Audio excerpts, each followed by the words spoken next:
Naniniwala akong may mga taong nakatakdang magiging tulay tungo sa pagkamit ng mga pangarap.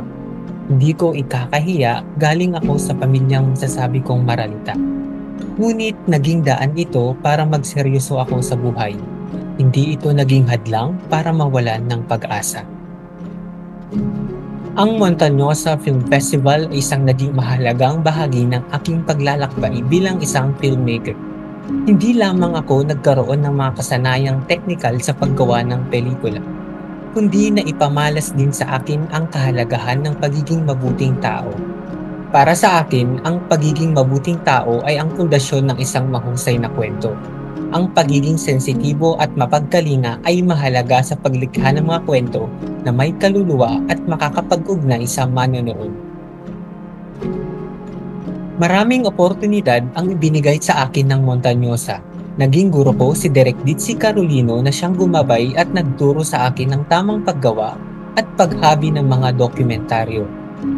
Siya ang ipinagkaloob ng Montañosa na maging aking mentor noong nakaraang taon at hanggang sa ngayon ay patuloy pa rin ang pagtuturo at gabay na ibinibigay niya sa akin.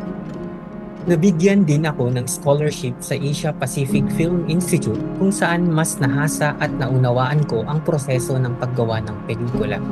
Doon ko rin nakilala ang mga bagong kaibigan na siyang naging inspirasyon ko.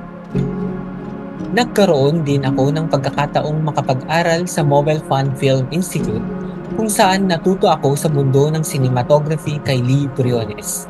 Dito mas lumalim ang aking kaalaman at mas natagpuan ko ang aking boses bilang isang filmmaker. Maraming salamat Montañosa, tinupad niyo ang aking pangarap na maging isang filmmaker. Sana'y patuloy pa kayong makatulong sa marami pang katulad ko na may pangarap na maging isang filmmaker. Itinuturing kong isang malaking biyaya ang maging bahagi ng inyong komunidad. Kayo ang simula ng lahat at dahilan kung bakit ako narito ngayon. Ang Montañosa ay tahanan para sa mga filmmaker na tulad ko. Isang lugar kung saan ang mga pangarap ay lumilipad at umaabot sa mga pinakamataas na bundok. Mabuhay ang Montañosa Film Festival.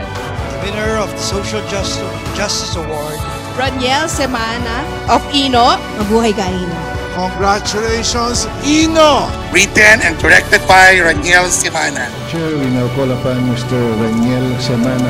A resolution expressing the provincial government of Isabella's congratulations and commendation to Mr. Raniel Semana for winning the Best Documentary Film Award at the 2024 Sinag Maynila Independent Film Festival for his documentary film, Ino.